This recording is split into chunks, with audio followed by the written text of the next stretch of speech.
Hi, everyone, and welcome to an episode of Trident Talks.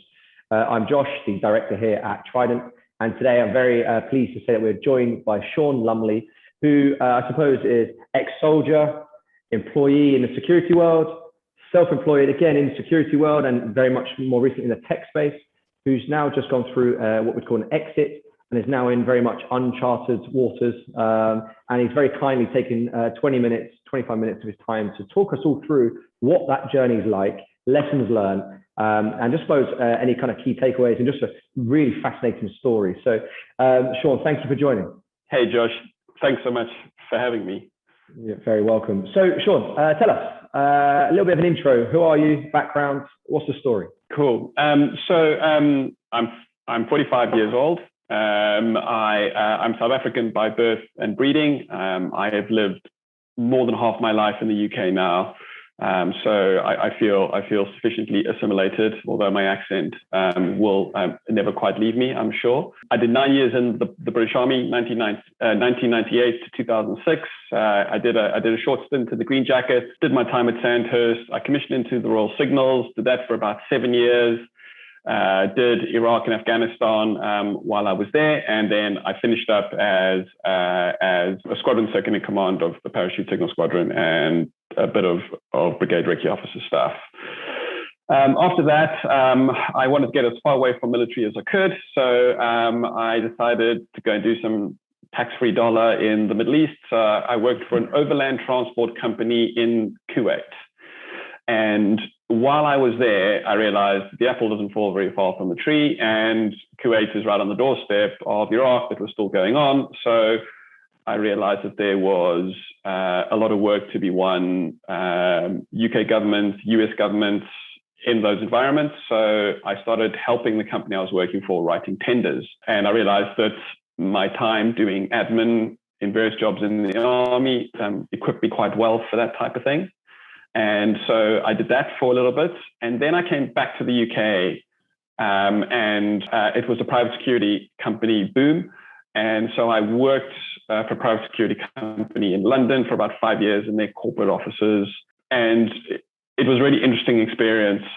But I realized after a while that I was making a lot of money for someone else. So in 2012, I decided to go into business for myself. I've been doing that ever since, and I live in the Cotswolds. I have one wife, 2 boys, 2 dogs, and a partridge in a pear tree. A normal lifestyle then, as far as I can see. So talk us through then. So obviously very fascinating background, ex-military. Yes. You thought you'd get as far away as possible from the military, but go and work a lot of our soldiers back in the desert, making a lot more money, I'm sure. So you set up your own business, Torchlight, and you then transitioned into the tech world, right, with CyberSafe. Talk us through what that was like, and how long were you part of CyberSafe for, and when did it start? Yeah, sure. So the whole journey from leaving the army to effectively having an exit earlier this year, which was Torchlight. That was about 15 years. And you kind of break it up into 2 segments, one of 5 years and one of 10 years. The first 5 years was just recalibrating myself to a non-military world. So how does the big world work? How do you fit into it? What are you good at? And in amongst that, I realized that there was a deal of self-determination that I craved. And in the next 10 years was doing working for myself, I guess. So I left the army and I did that because I loved what I was doing, but I realized I felt that I'd served my country and I'd earned my right to be here. And so the getting away from the military was just try and do something completely different to see how I fitted in. Overland Transport Company in Kuwait, explained already what I was doing there. I then came back to the UK. My wife had stayed here, so we left the military for stability and we got everything, but ended up like going on another operational tour again by living in Kuwait and my wife living in the UK. I did that for about 5 years and writing competitive tenders into US Department of State, US Department of Defense, UK Foreign Office, Ministry of Defense, those types of things.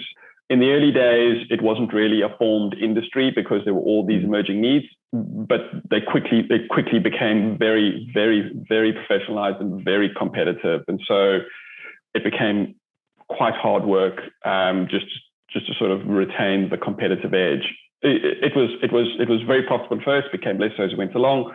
And I just realized that I was killing myself doing a job that I didn't have the flexibility that I craved. And I thought that maybe there could be a different angle to my career path. So I bumped into an old friend at sort of the far too frequent military funerals that were going on at the time. And he sort of suggested I should leave my well-paid job in the city and come and work for free in a company that he had started a couple of months earlier and give me shares, which had zero value, which was a much easier sell to my wife than I expected it to be. It was going to come down from being away from home, working in London, crazy hours, that type of thing. The business was Torchlight. The subject matter was supporting primarily the Foreign Office with interventions overseas, the counter-threat arena, things like criminal justice work, forensic training, capability development, that type of thing.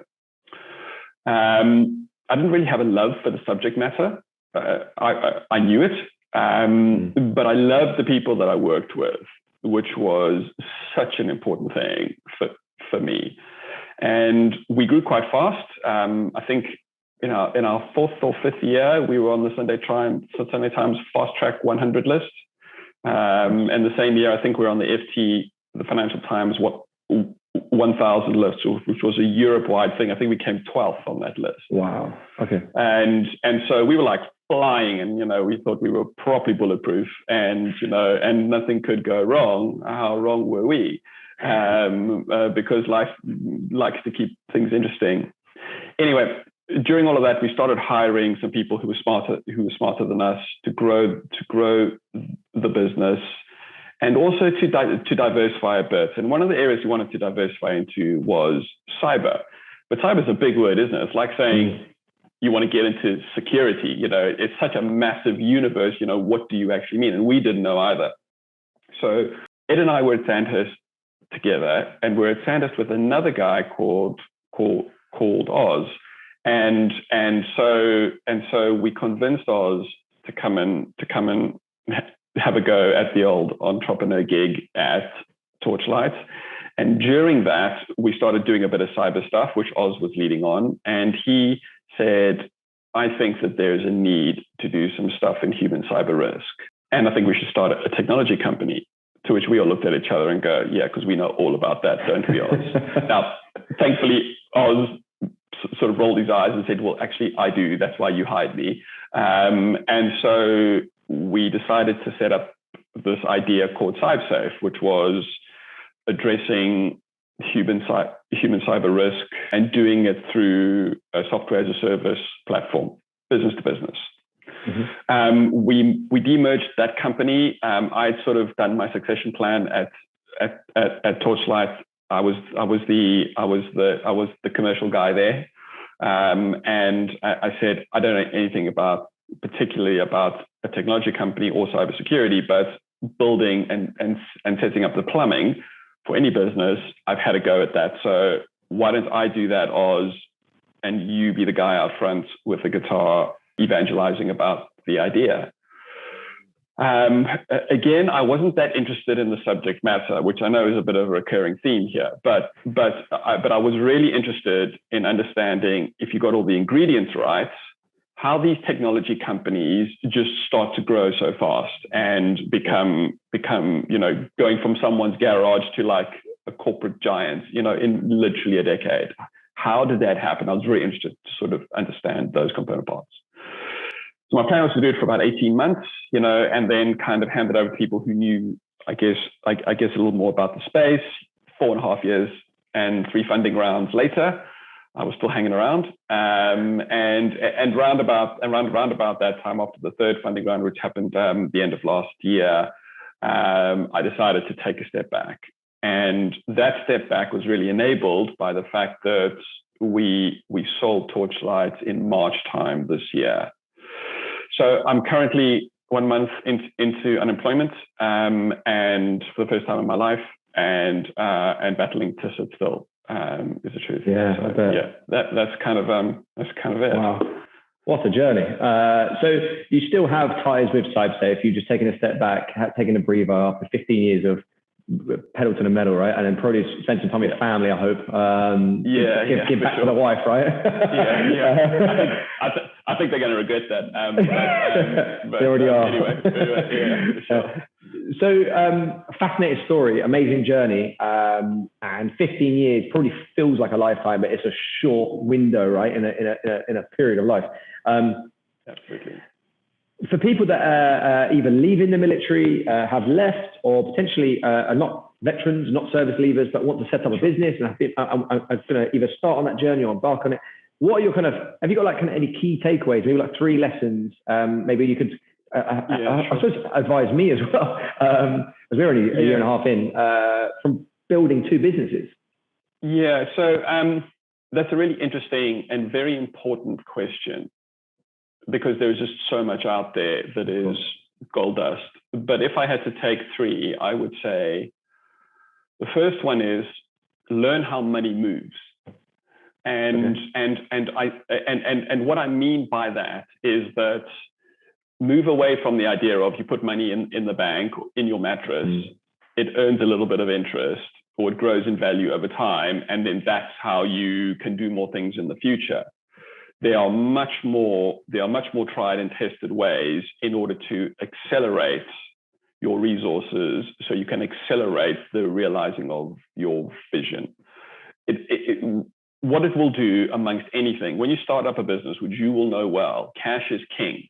Being able to pay the bills, keep growing, all of that sort of thing. The more time you've got to do that, the greater the chance you have of doing what it is that you set out to do.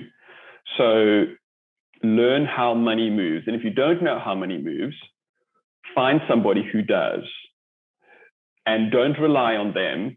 Just learn fast from them, because you can have the greatest, the greatest FD, the greatest CFO, the greatest advisor, but they're not you. They haven't got the same dog in the fight that you do. So that's number 1. Okay. Number 2 is make sure that the plumbing is solid. By that, what I mean is, whether you are selling ice creams or building the space shuttle for the next manned mission to Mars, your business will involve legal, HR, compliance, those types of things. So understand how they work. And if you're thinking of going into business for yourself, it means you're probably working for someone else at the moment. That company will have all of those aspects. Even if you're in the military, it has all of those aspects. I'm telling you, if you go down to G1 or J1 and ask them, so how do you do what you do? They'd probably fall off their chairs in shock, and which will be followed quickly by suspicion as to why you're asking the questions. But go and find out all those things. They're all the things that live in the back behind the magic curtain that enable everything else to happen. So make sure that your plumbing is solid and that you know how to do it. If that is solid, companies buy on low risk. They're going to put money into a supplier. They're going to say, are we going to lose our money because these guys aren't going to deliver, or are they just too junior or inexperienced? If you can show them you've got operating procedures in place, you've got track record, your records are recallable, all that sort of stuff, they will just feel immediately relaxed. And that may very well be the difference between them taking a shot at you and not getting your first break or not. Okay. It's not everything, but it's definitely a massive component. And then the final one, I would say, it's never a fair fight. Be honorable in everything that you do, but make sure that you have a set of teeth, because you're swimming in a big ocean. Big deals are likely to come through competitive tenders. Most big organizations will say when a deal gets to a certain size, they have to go to competitive tender. If you're out in the real world and you're growing a business, or you're in that part of it and you're in sales, you would have heard that a lot, or been a part of it. These processes are designed to make the procurement as fair as possible, but it's still a human buying from a human. So get to know your buyer before it becomes formal. When it becomes formal, then there's kind of hands off, and convince them that your company and what you do is going to be the best thing that ever happened to him or her. And then be ready to prove it afterwards. Yeah, interesting. Very, very solid advice. I think the second one is really important because everyone's already always told revenue, cash is king, etc. But it's like, well, that's great. But you need the plumbing, the foundations of your business. If you are going to try and go for a raise or an acquisition or a sale, it has to be audited over a period of time, right? You can't just go, oh, we're going to raise this money in January. December comes around. We need a HR manager. We need a head of people. We need a compliance team. It's like, well, actually, where's the trail of audit? And then when you look at the final piece of advice around like, you need to be the dog in the fight, but at the same time, it's like, don't lose sight of ethics of good business operations, because what goes around comes around so quickly. Absolutely, and it's really interesting. In my time, I've seen, especially with the military, there are two types of people in my experience who leave the military. There are those who hold on to the kind of the honorable nature of being a soldier, and then there are those who probably don't as much. Yeah. You want to be the guy or the gal who holds on to it as much, because I promise you, as you say, it's all on the wheel. It all comes around. Yeah, and it will. You will definitely pass up on opportunities to get richer faster if you're comfortable with being relaxed with your ethics. But I promise you, it's not worth it. Stick to it, and it will ultimately happen. It will ultimately happen for you. Okay, great piece of advice. Okay, now looking almost inflective, if that's the right word, at yourself, Sean. So let's paint the picture. Sean's just handed his notice in at the military. You've got 12 months to serve. So your notice period, typically 12 months return to service. Any typical kind of piece of advice or retrospective kind of look backs that you would not do again, but that you would love to have known then, that you know now? Yeah, I've given this one quite a lot of thought at various points, I guess, since leaving. And then I've also, because I've come to sort of an end of a chapter now, I guess, of the magnitude of the one that I had when I left the army, I would say that the first one is, whatever you go and do, give a damn about what you do. Yeah. The second one is, do 5% more than everybody else. Yeah. And I just want to labor on that second one because it's quite an important one. In my experience of hiring people and then having to say farewell to people, for not the reasons that you would want to say farewell, I guess, I've come to realize that most people, if in the context of a job spec, if you give someone a job spec, most people will do 80% of what's on that job spec. You will get, and if you try to get them to do 100%, you probably will, but they will make you feel like they're doing you a favor. Yeah. It's the weirdest thing. And then you will get some people who will do what the job spec says, and you have to work hard to find those people. And keep them. Yes, agreed. But then you will find some people who will spend their day working out how to do 5% more than what's asked of them. And I promise you now, Josh, in my short life and my short experiences, those are the people who are going to change the world. The rock stars. And it's not doing 150%, it's doing 5% more than the next guy. Why? Because the vast majority of people are only prepared to do 80%. Not because they're bad people, or because they're lazy. In my experience, it's just the case. And so if you get up in the morning and say, I'm going to do 5% more than I ask of you, that's asked of me, there is literally nothing that you won't achieve if you go into your day with that mindset. It's a cumulative, right? It's a compound over time, time again. Imagine how much further you can get than anybody else. 100%. And also, word gets around. Yeah. It just does. It's a small world, right? Same with when you talk about bad ethics. You talk about bad ethics and you talk about high work ethics. And it's not just ex-military leavers or service leavers. Anyone can apply themselves in that nature. And agreed. And I think I look at it as, especially in my world of recruitment, there's always a better recruiter than me or the person next to you. Always, there's someone better than you at everything. But the one controllable that you do have is, I might not be the best, but I would certainly outwork everybody that I can. That is within my control. Yeah, agreed. And then the final one I would say which you might look at me sideways when I say this, have a 20-year plan. Yeah. So why a 20-year plan? Well, I sort of had one when I left. In fact, I had one before I left because I was married in the army. I knew it wasn't going to be my full career, and I was saying at some point I'm going to leave here. So where do I want to be? And I said right about when I was 25. I left the army when I was 28. Thereabouts. And I said, so where do I want to be in 20 years' time? So in my mid 40s, where do I want to be? And it's not as well thought through as it's going to sound now, but superficially, I said, okay, well, I want enough resources. So I want cash in the bank to give me time and options. You know, I want to be I want to be married and have children and in a loving relationship. I want to be good at what I do.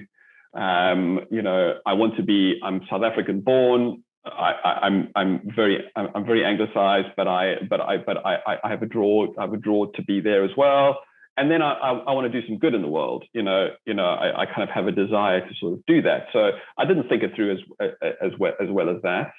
But in retrospect, what happened was I left and I did a whole bunch of jobs that I really didn't enjoy that much. But what they did do is they prepared me very well for getting to the startup of a business start line. And so the context of a 20-year plan is write those things down on a whiteboard on the side. How much money do I want in the bank? I mean, I'm going to digress this just for context, just so you understand. Let's say, for example, you say I want £2 million in the bank. Let's say, and let's say that you're on £100,000 here. That puts you the top like 1% of earners in the UK. If you're on that, you're at the bottom of that range, but you're in that range. And let's say that after tax you make 60,000 or so, and let's say you save £1 in every £3 of your net income, so that's £20,000. If you want £2 million from that, it's going to take you 100 years, and you're in the top 1% of earners. So you know, and we all know that life is expensive, you know, especially if you want to go and do interesting things. And I'm not talking about going and buying fancy cars or doing those types of things. I'm talking about going out there, you know, and creating things that are of use to your community and the world, creating jobs, working with interesting people, seeing interesting things, being a useful member of society. Of course, you can do it without money, but you can do it a whole lot faster if you do have resources available to you. But top 1% of earners, going to take you 100 years to get to 2 million. I mean, that's like mind blowing, isn't it? So you've got to work out a way to sort of get there faster. And the point of a 20-year plan is the only way you're going to do that is to get something that's worth nothing, like starting a business, and then it's worth a lot, you know, within 5 to 10 years.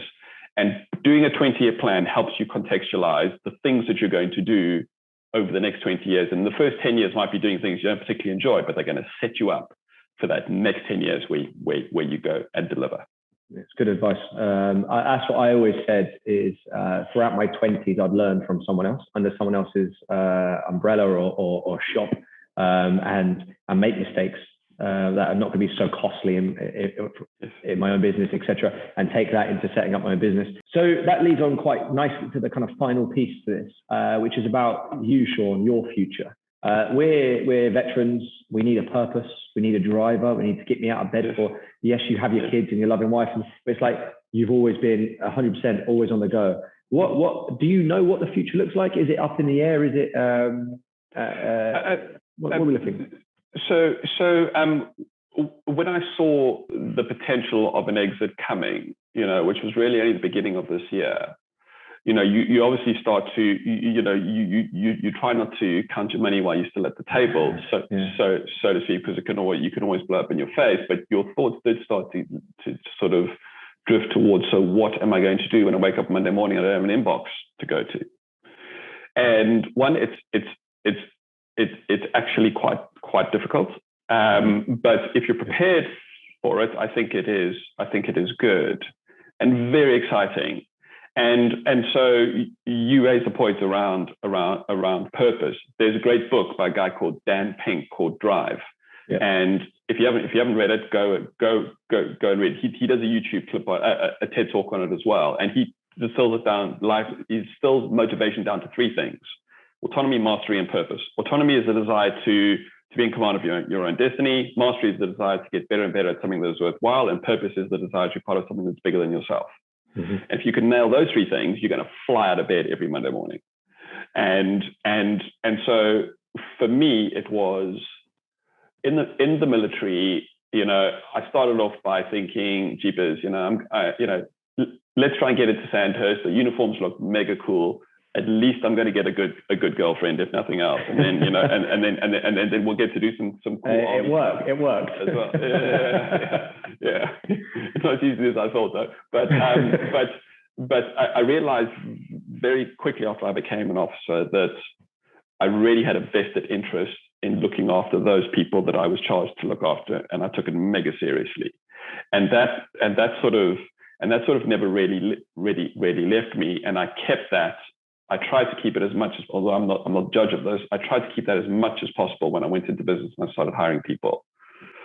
But now that's what I'm going to go and do. I was fortunate to be well educated. I went to a boarding school in South Africa, mm-hmm. and South Africa has its problems. And so it's got a relatively big alumni group that are kind of around the world, mostly in foreign countries. And so we're going to use technology to bring them all together, and we're going to get them to help each other out where that is possible. Things like if someone needs a mentor, if someone needs advice on kind of the things that we're doing now. Yeah. And then we are doing it with the sole proviso that you pay it forward, and you pay it forward to your community and to your country, and to your fellow humans. And I'm helping them build a structure and using a little bit of technology in order to do that. And I've decided to send my kids to school in Africa as well, so they'll end up going where I went, which is super exciting. So I'm going to split my time and run away from the winter, because even after 10 years in the army, still can't handle the cold at all. So I'm going to try and do a little bit of that, and then try and do some good, and the opportunities will come. I know they will. That's awesome. I think no matter what you do, and when you do find it, and obviously that is one of your primary missions at the moment, what you just will talk through, you'll be an absolute success. And it's really nice to see that all of those 15 years of hard graft work and long nights and early mornings, you can now do what you really want to do, which is pay it forward and give it back to other people, which is amazing. I think it's amazing. Sean, thank you very much for, sorry, go on. Josh, there's just one thing I'd like to say just to your military viewers. Those of you who are in the army or who have just left will remember the concept of the top third, the middle third, and the bottom third. Okay.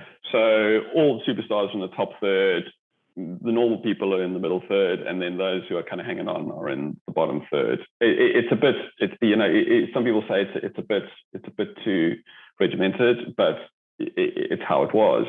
I was definitely in the middle third. And I've worked with people who were comfortably on a bad day in the top third.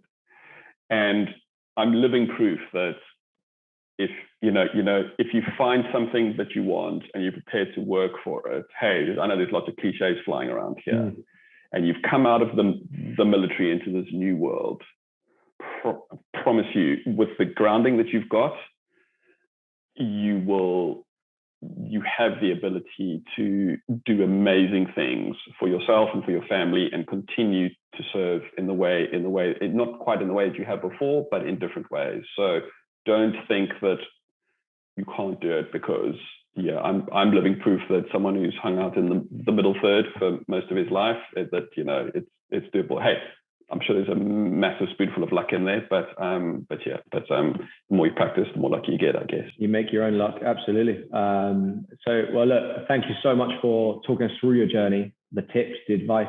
I've personally found it mega useful, and I know lots of our viewers will.